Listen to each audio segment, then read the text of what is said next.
Stratified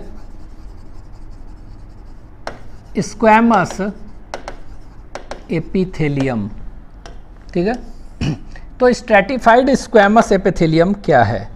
ठीक है, तो ये अगर देखेंगे स्ट्रैटिफाइड स्क्वैमस एपिथेलियम कोई भी तो यहाँ देखिए ये इस तरह से नीचे जो स्ट्रक्चर देख रहे हैं इसको हम कहते हैं बेसमेंट मेम्ब्रेन। क्या कहते हैं? This is known as basement membrane कहते हैं। ठीक है, this is known as basement membrane. और इस बेसमेंट मेम्ब्रेन के ऊपर क्या देखेंगे हम? कॉलुमनर सेल्स होते हैं। ये देखिए ये इस तरह से कॉलुमनर सेल्स है ऐसे। ठीक है, तो इस तरह से क्या है? बहुत सारे कॉलुमनर सेल्स हैं। तो ये देखिए कॉलुमनर सेल्स बना लिए बहुत सारे। तो ये सब के सब इस तरह से कॉलुमनर सेल्स इसके ऊपर हैं। ये है। ठीक है, तो ये कौन से सेल्स हैं? ये सब के सब देख रहे हैं कॉलुमनर सेल्स हैं। ठीक है, इस तरह से। और ये कॉलुमनर सेल्स में देखे थे कि nucleus is always present at base, नीचे होता है। ठीक है, तो ये बेसमेंट मेम्ब्रेन पर क्या है? कॉलुमनर सेल्स हैं। और ये जो लेयर देख रहे हैं ना कॉलुमनर सेल्स का, इसको कहते हैं स्ट्रैटम बेसेल, और बेस पर है ना, और स्ट्रैटम जर्मिनेटम। स्ट्रैटम जर्मिनेटम और स्ट्रैटम बेसेल। ठीक है, BASALE बेसेल। तो इसको कहते हैं स्ट्रैटम जर्मिनेटम और स्ट्रैटम बेसेल। और ये जो लेयर है ये क्या का बना हुआ है? It is mainly made up of columnar epithelium, means columnar cells है। ठीक है, तो याद रखिएगा कोई भी स्ट्रैटिफाइड एपिथेलियम हो, ठीक है, उनमें नीचे वाला सेल्स हमेशा कॉलुमनर एपिथेलियम के बने हुए कॉलुमनर शेप के होंगे। ठीक है, अब मान लीजिए कि ये स्क्वैमस एपिथेलियम बनाना है, तो इसके ऊपर जो होगा कैसा होगा? इसके ऊपर जो होगा वो स्क्वायर जैसा होगा ना। तो ये देखिए इस तरह से मान लीजिए कि स्क्वायर जैसा होगा, तो ये इस तरह बना रहे हैं हम, यही ना, तो ये स्क्वायर जैसा बना रहे हैं। तो यहाँ देखिए ये इस तरह से स्क्वायर जैसा, तो स्क्वायर जैसा क्या होगा? बहुत सारा होगा ना, तो इस तरह से ऐसे होगा। ठीक है, तो इस तरह से नेक्स्ट तीसरा, ठीक है, ये तीसरा एंड सो ऑन। इसी तरह से क्या होगा? बहुत सारे हो जाएंगे। तो ये देखिए ये, फिर ये देखिए ऐसे, देख रहे हैं, इसी के ऊपर होगा। बस ये याद रखना है कि इसी के ऊपर क्या हो गया? स्क्वैमस है ना, तो ये फ्लैट सेल्स होंगे। ठीक है, तो ये देख रहे हैं इस तरह से अरेंज है। अच्छा, इस तरह से अरेंज है तो कितने लेयर हैं? मल्टी लेयर्ड है ना, स्ट्रैटिफाइड है। तो ये देखिए एक लेयर नहीं है, बहुत सारा लेयर कर दिए, एक और लेयर कर ले रहे हैं। ये देखिए ये, तो बहुत सारा लेयर्स हो गया इस तरह का। तो ये कैसा है? स्क्वैमर्स कहेंगे।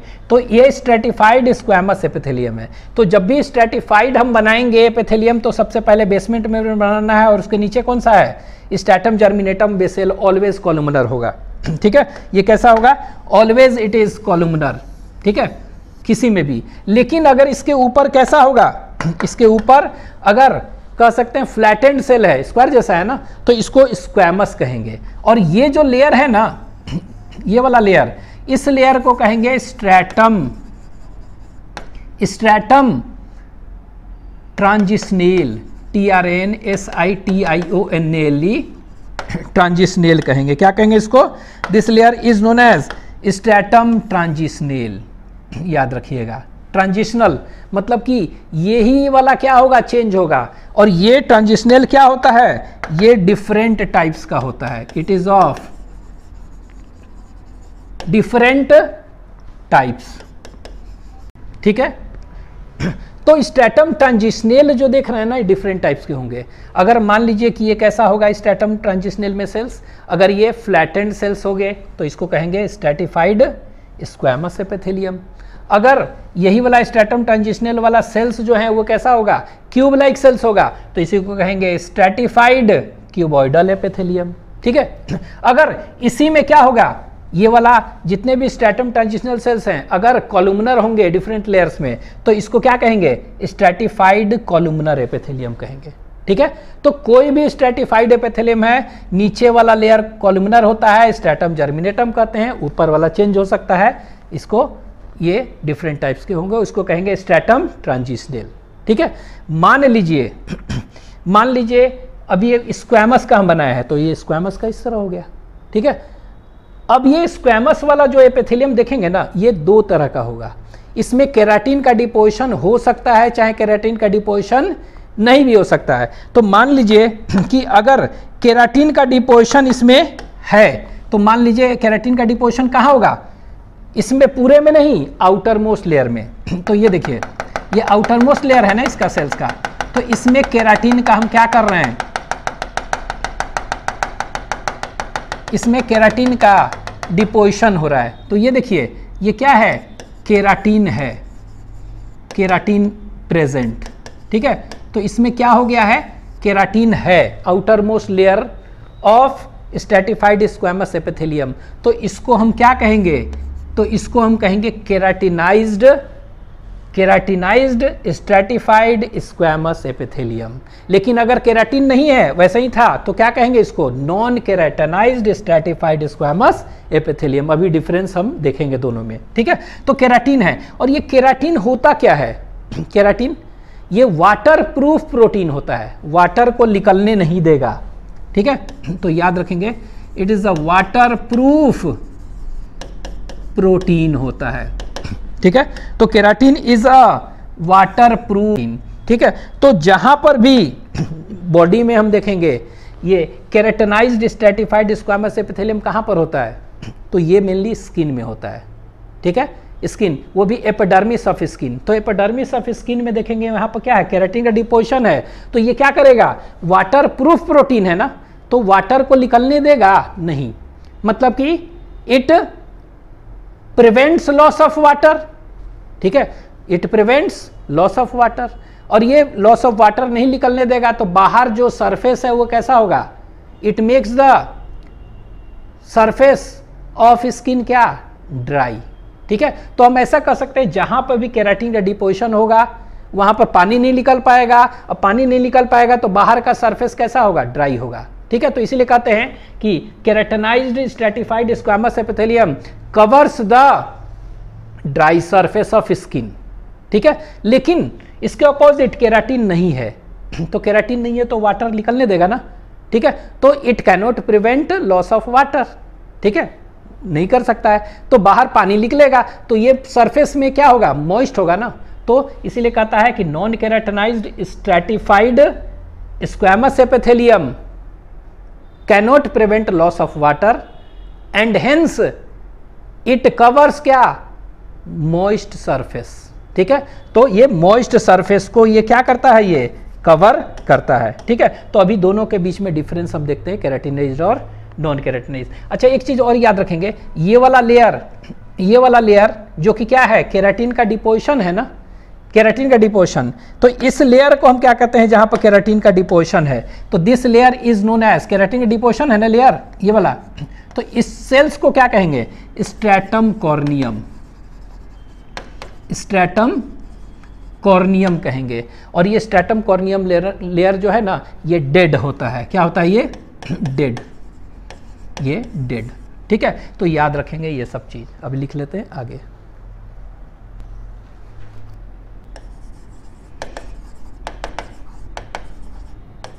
स्ट्रैटिफाइड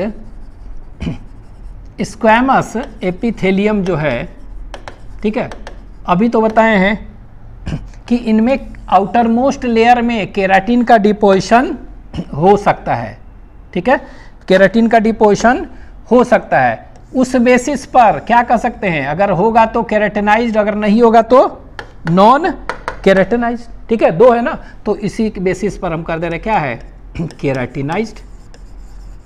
केराटिनाइज्ड अगर नहीं होगा डिपोजिशन आउटर मोस्ट लेयर में, तो इसको क्या कहेंगे, non keratinized. It is termed as non keratinized. ठीक है, तो दो तरह का हो गया, तो एक कहेंगे केराटिनाइज्ड स्ट्रैटिफाइड स्क्वैमस एपिथेलियम, और एक को non keratinized stratified squamous epithelium. किस बेसिस पर, किस बेसिस पर, तो यहां पे लिख दे रहे हैं, on the basis of presence plus NC और एब्सेंस ऑफ केराटीन, और ये केराटीन क्या होता है? वाटर प्रूफ प्रोटीन, ठीक है, ऑन द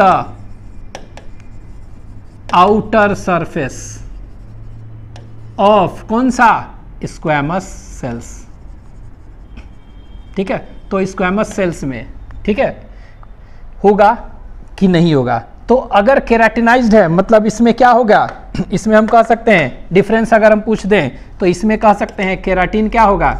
इसमें केराटिन का होगा, केराटिन प्रेजेंट, ठीक है। लेकिन इनमें हम कहेंगे तो क्या होगा? केराटिन इज, केराटिन का deposition in outermost layer of cells, ठीक है, सरफेस ऑफ सेल्स क्या होगा? ये एब्सेंट है, ठीक है। तो ये केराटिन इसमें नहीं है, इसमें है, तो केराटिनाइज्ड नॉन केराटिन। दूसरा, अच्छा ये नॉन केराटिनाइज्ड है, ठीक है, तो ये जो सेल्स थे उसमें न्यूक्लियस था और लिविंग भी थे, लेकिन जैसे ही केराटिन का डिपोजिशन हुआ, बताया ना, डेड हो जाता है, means non nucleated and dead. तो यहाँ पर जो सेल्स थे, cells are nucleated and living, ठीक है, तो न्यूक्लिएटेड एंड लिविंग थे। लेकिन जैसे ही केराटिन का डिपोजिशन हुआ, कह सकते हैं सेल्स बिकम्स व्हाट? ये नॉन न्यूक्लिएटेड एंड डेड। तो ये याद रखना है कि क्या होगा? ये डेड होगा, ठीक है, दिस इज डेड, और ये क्या है? ये तो लिविंग। नेक्स्ट, और डिफरेंस अगर पूछेंगे तो अभी तो बताए थे कि केराटिन क्या है? ये केराटिन जो है it is a water proof protein, तो वाटर, केराटिन प्रेजेंट है ना, और ये क्या है? वाटर प्रूफ प्रोटीन है, ठीक है। तो वाटर प्रूफ प्रोटीन है, तो ये क्या होगा? वाटर प्रूफ है ना, तो वाटर प्रूफ है तो पानी को नहीं निकलने देगा ना, ठीक है, मतलब prevents loss of water, prevents loss of water, ठीक है। यहां पर क्या होगा? इसमें देखेंगे तो यहां पर तो केराटिन है नहीं, तो पानी को निकलने से ये नहीं रोक पाएगा, तो it cannot prevent loss of water, ठीक है। तो ये याद रखना है कि ये क्या है? It prevents loss of water, it cannot prevent loss of water. इसके बाद और भी याद रखेंगे कि क्या ये कोई भी इंजरी वगैरह है उससे ये बचाता है ये, ठीक है, एंड कह सकते हैं प्रोटेक्ट्स फ्रॉम मैकेनिकल इंजरी और अब्रेशन भी यूज कर सकते हैं टर्म, ठीक है। ये प्रोटेक्ट करता है, लेकिन ये क्या है? ये भी प्रोटेक्ट करेगा, मॉडरेट प्रोटेक्शन, ठीक है। तो एंड इट अफोर्ड्स, याद रखेंगे, प्रोटेक्शन करेगा लेकिन moderate protection against any injury और अब्रेशन, ठीक है। तो हम देखे थे ना, कंपाउंड जो भी हम पढ़ेंगे एपिथेलियम, उसका मेन फंक्शन क्या है? प्रोटेक्शन। तो प्रोटेक्शन तो है ही, लेकिन केराटिनाइज्ड वाला क्या है? ज़्यादा प्रोटेक्ट करेगा इसके कंपैरिजन में, ठीक है, ये बताए थे।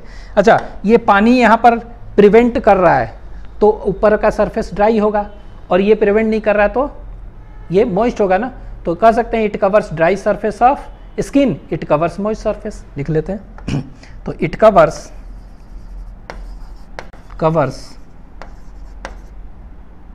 ड्राई सरफेस ऑफ स्किन, ठीक है। ये क्या करेगा? इट कवर्स मॉइस्ट सरफेस, ठीक है। तो ये याद रखना है, इट कवर्स क्या? Dry surface of skin, it covers moist surface of skin, ठीक है। तो ये आपको याद रखना है कि क्या कर रहा है? एक ड्राई सरफेस को कवर कर रहा है और एक मॉइस्ट सरफेस को, ठीक है। तो ये याद रखना है। तो आपके एनसीईआरटी में क्या दिया है? आपके एनसीईआरटी में सिंपली दे दिया है कि compound epithelium covers the dry surface of skin, और एक एग्जाम्पल दे दिया है क्या, और एक एग्जाम्पल दे दिया है, example epidermis, epidermis of skin. ठीक है, तो ये एक एग्जाम्पल हो गया एपिडर्मिस ऑफ स्किन। ठीक है, ये एग्जाम्पल दे दिया है। ठीक है, whereas it also covers क्या, मॉइस्ट सरफेस भी दिया है।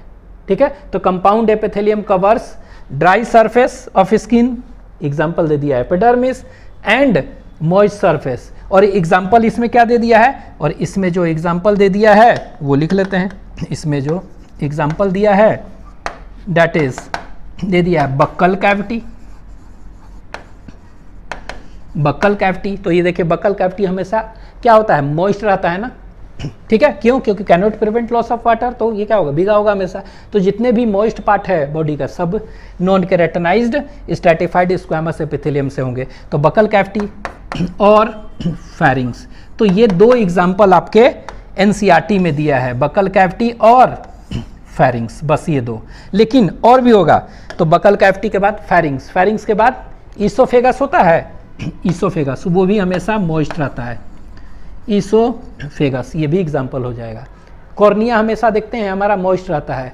ठीक है, कॉर्निया ऑफ आई, ठीक है, तो कॉर्निया ऑफ आई ये हमेशा मॉइस्ट रहता है, तो ये कभी भी सूखता नहीं है। तो ये क्या हो गया, यही होता है non keratinized stratified squamous epithelium. इसके बाद वेजाइना फीमेल रिप्रोडक्टिव ऑर्गन में देखेंगे वो भी हमेशा मॉइस्ट होता है। हाँ, डिस्टल पार्ट्स ऑफ कह सकते हैं कुछ एनल कनाल मेनली, वो भी होगा, एनल कनाल वो भी क्या होता है, हमेशा मॉइस्ट रहता है। और भी मॉइस्ट सरफेस क्या होगा, कह सकते हैं inner lining of lips, inner lining of lips, cheek, tongue, ये सब हमेशा भीगा रहता है ना। तो ये तो यहाँ पर लिख दे रहे हैं, यहाँ पर सीधे लिख दे रहे हैं चीक, CHEE के चीक।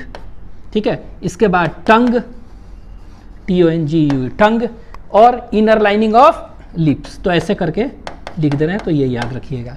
ठीक है, तो ये आपको याद रखना है कि ये सब हो गया। ठीक है, तो ये एग्जाम्पल्स लिख लीजिए।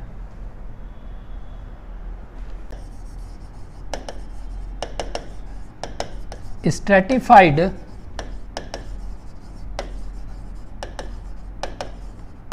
Cuboidal epithelium.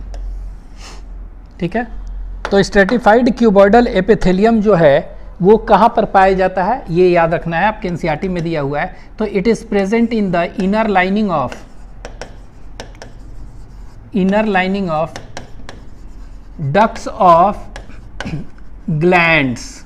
ठीक है, तो जितने भी हैं कह सकते हैं inner lining of ducts of glands. ठीक है, तो जितने भी ग्लैंड्स वगैरह हैं उनके इनर लाइनिंग के डक्ट में पाया जाता है। ठीक है, जैसे कि एग्जाम्पल अगर देखेंगे, एग्जाम्पल, ठीक है, तो आपके एनसीईआरटी में जो दिया हुआ है वो दिया है ducts of salivary gland,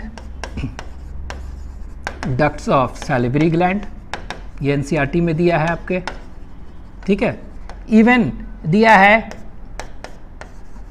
pancreatic duct, तो डक्ट ऑफ पैनक्रियास, ये दोनों आपके एनसीईआरटी में दिया हुआ है। ठीक है, लेकिन यही नहीं है, सिर्फ और भी हो सकते हैं। जैसे पूछ देगा ducts of, inner lining of ducts of कह सकते हैं स्वेट ग्लैंड, सीबेसियस ग्लैंड, ठीक है, मेमरी ग्लैंड, कोई भी ग्लैंड्स कह दें। ठीक है, सभी के inner lining of ducts of glands सभी में होगा ये। ठीक है, तो आपके एनसीईआरटी में ये और ये दिया हुआ एग्जाम्पल। ठीक है, तो अगर पूछेगा डक्ट्स ऑफ ग्लैंड्स, यही है ना, duct of glands is lined internally by which epithelium, तो आपका आंसर हो जाएगा क्यूबॉइडल एपिथेलियम। क्या होगा, क्यूबॉइडल। अब ये सिंपल की कंपाउंड, तो ये डिपेंड करता है कि ये डक्ट जो देख रहे हैं ये क्या है, स्मॉल डक्ट है कि लार्जर डक्ट है। अगर लार्जर है तो मेनली क्या हो गया, स्ट्रैटिफाइड क्यूबॉइडल एपिथेलियम, और स्मॉलर डक्ट है तो क्या होगा, ये सिंपल क्यूबॉइडल एपिथेलियम भी हो सकता है। ठीक है, लेकिन एनसीईआरटी में आपको ये दिया है कि duct of salivary gland and pancreatic duct is lined by stratified. ठीक है, तो ये ध्यान देना है। ठीक है, एक और है स्ट्रैटिफाइड कॉलुमनर एपिथेलियम, तो उसके बारे में कोई एग्जाम्पल्स नहीं जानने हैं। ठीक है, लिख लीजिए।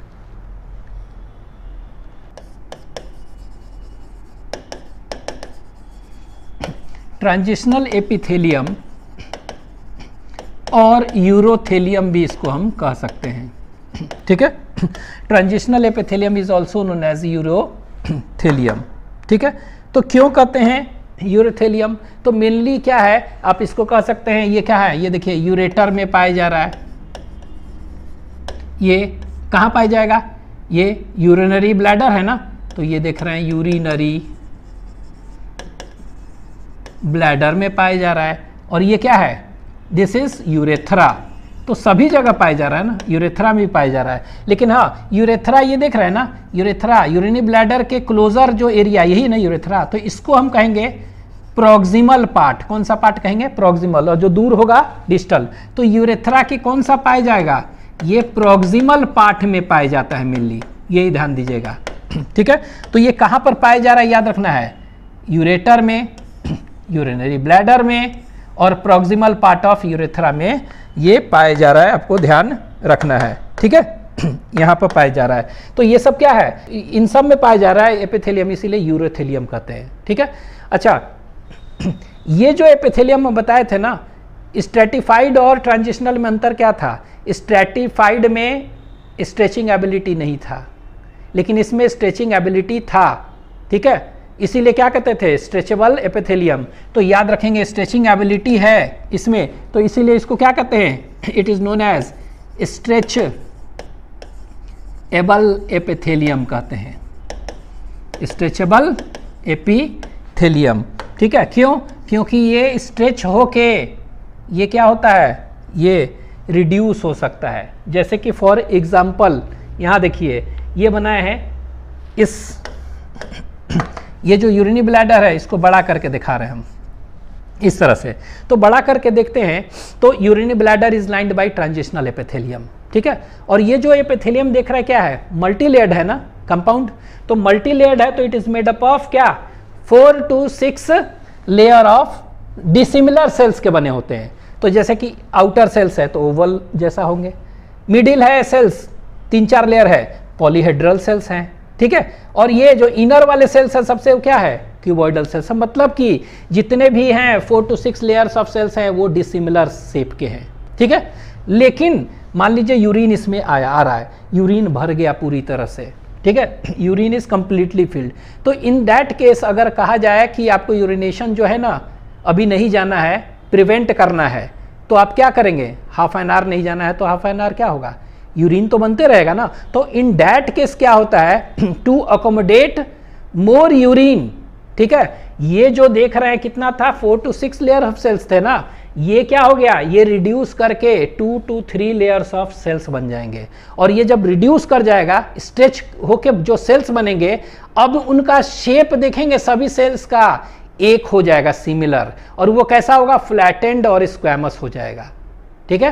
तो स्ट्रेचेबल पावर है ना इसमें, तो इसीलिए कहते हैं स्ट्रेचेबल एपिथेलियम। और ये स्ट्रेचिंग करता है, इसीलिए हम कह सकते हैं एक दूसरा नाम कि it can be called as plastic epithelium. अगर पूछ दे तो कौन सा? स्ट्रेचिंग पावर है, इसीलिए प्लास्टिक एपिथेलियम भी आप कह सकते हैं, ठीक है। ये याद रखेंगे, ठीक है। इसको लिख लेते हैं। तो दूसरा जो है, अच्छा एक चीज पूछेगा कि जनरली एपिथेलियल टिश्यू क्या है? It rest on a membrane known as basement membrane. लेकिन बाय चांस पूछ देगा कि बेसमेंट मेम्ब्रेन जो है ना किस एपिथेलियम में नहीं देखने को मिलेगा, अगर पूछ दे तो आपका आंसर क्या होगा? यूरोथेलियम और ट्रांजिशनल एपिथेलियम में आप बोल सकते हैं बेसमेंट मेम्ब्रेन नहीं है। क्यों? ये मेनली क्या, जब स्ट्रेचिंग स्टेट होता है ना, तो उस केस में बेसमेंट मेम्ब्रेन नहीं दिखता है। And this epithelium means transitional epithelium directly rest on कहाँ पर? कनेक्टिव टिश्यू, ठीक है। तो वहाँ पूछेगा तो आप कह सकते हैं कि इसमें नहीं होते हैं। आगे दूसरा यहाँ पर लिख लेते हैं ये वाला चीज कि ये क्या क्या बने हुए हैं? इट कॉन्सिस्ट ऑफ कितना? 4 to 6, it consist of 4 to 6 layer of cells of कैसा? डिसिमिलर ना, ऑफ डिसिमिलर और डिफरेंट शेप कह सकते हैं, ऑफ डिफरेंट शेप्स। तो देख रहे हैं डिफरेंट शेप के बने हुए हैं 4 to 6 लेयर ऑफ सेल्स, ठीक है, सेल्स ऑफ डिफरेंट और डिसिमिलर शेप के बने हैं, ठीक है। कब बने हैं तो यहां लिख रहे हैं ड्यूरिंग, इसको कहते हैं रेस्टिंग स्टेज, रेस्टिंग स्टेज, जब इसमें यूरिन वगैरह नहीं है तब, ठीक है। लेकिन हम देखेंगे कि बट ये क्या देखेंगे, इसका शेप चेंज हो रहा है ना, but it can change its shape according to circumstances and become 2-3 layer ना, तो लिख लेते हैं but it can change its shape, ठीक है, अकॉर्डिंग टू सर्कमस्टेंसेस, ठीक है, एंड बिकम्स कैसा, कितना हो जाएगा, and becomes 2 to 3 layers, 2 to 3 layers of cells of कैसा, सिमिलर, ऑफ सिमिलर शेप, ठीक है। तो ये यहां पर कर ले रहे हैं, ये क्या 4 to 6 लेयर था, अब ये 2 to 3 layer of cells of कैसा हो जाएगा, सब के सब सिमिलर शेप हो जाएगा। और ये सिमिलर शेप जो है ना, अगर पूछेगा कैसा सिमिलर शेप हो जाएगा तो याद रखेंगे फ्लैटेंड, सभी के सभी फ्लैटेंड हो जाएंगे और स्क्वैमस कहेंगे, स्क्वैमस सेल्स बन जाएंगे, ठीक है। नेक्स्ट, अगर हम इसका एग्जाम्पल्स बोलेंगे, एग्जाम्पल्स, ठीक है, तो एग्जाम्पल्स में क्या क्या हो जाएगा, तो एग्जाम्पल्स में हम कहेंगे renal pelvis,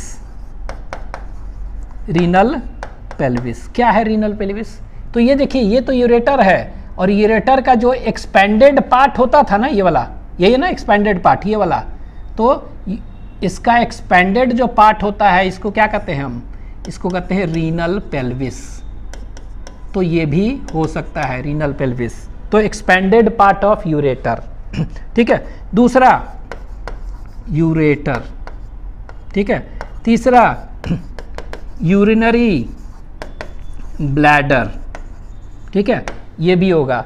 next urethra, urethra, अब यूरेथ्रा में भी कौन सा बताए हैं, शुरुआत वाला, ठीक है, तो प्रॉक्सिमल पार्ट, तो प्रॉक्सिमल पार्ट, और ये proximal part of male urethra, वो भी किसका, मेल का बात कर रहे हैं, ठीक है। तो प्रॉक्सिमल पार्ट, तो प्रॉक्सिमल पार्ट किसको कहते हैं कि the part towards urinary bladder, ये वाला इसको कहेंगे, ठीक है। और डिस्टल पार्ट देखे थे कौन सा था, स्यूडो स्ट्रेटिफाइड